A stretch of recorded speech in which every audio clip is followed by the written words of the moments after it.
Marc-Claude, il faut le dire aussi, le FBI offre une récompense. Jusqu'à 100 000 Marie-Christine, pour celui ou celle qui aidera à retrouver l'assassin de Charlie Kirk. Tu parlais un petit peu plus tôt de son point de presse qu'on attend depuis le milieu de l'après-midi. Ça devait avoir lieu à 14h30 puis à 14h45 et ça a été repoussé. Les autorités qui disent que l'enquête avance très rapidement. Mais quand même, il y a plusieurs informations qui ont sorti au courant de l'après-midi.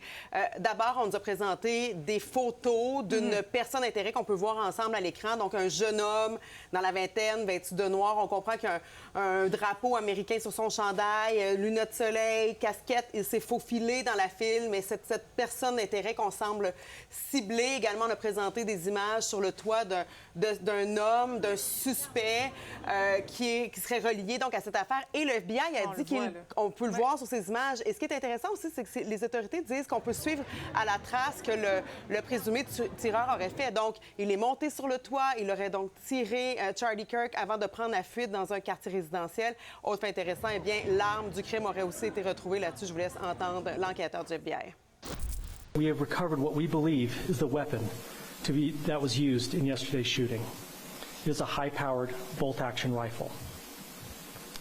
That rifle was recovered in a wooded area where the shooter had fled. The FBI laboratory will be analyzing this weapon. Présenter des extraits des communications d'urgence entre les autorités cet après-midi, ça donne assez froid dans le dos là, ce qui a été entendu hier. Voici Maxime. Is on top of the building on the far north side, just east of the library, wearing jeans, black shirt, black vest. We do have officers following the victim to Timothy Hospital. Marc-Claude, il faut dire que c'est une onde de choc dans le camp MAGA, puis spécialement, on le dit avec Étienne, chez les jeunes. Oui, parce que Charlie Kirk avait fondé l'association Turning Point alors qu'il avait 18 ans. Il a des milliers de partisans. C'est un mouvement conservateur, religieux, dédié aux jeunes. Il avait aussi des propos très, très controversés, mais des milliers de partisans. 3000 jeunes hier qui participaient au rassemblement avant qu'il soit assassiné. Je vous laisse entendre une membre de cette association qui était visiblement très touchée, qui craint aussi pour la suite. Charlie was a giant of his generation, a champion of liberty, and an inspiration to millions and millions of people. Our prayers are with his wonderful wife, Eric, and his beautiful children.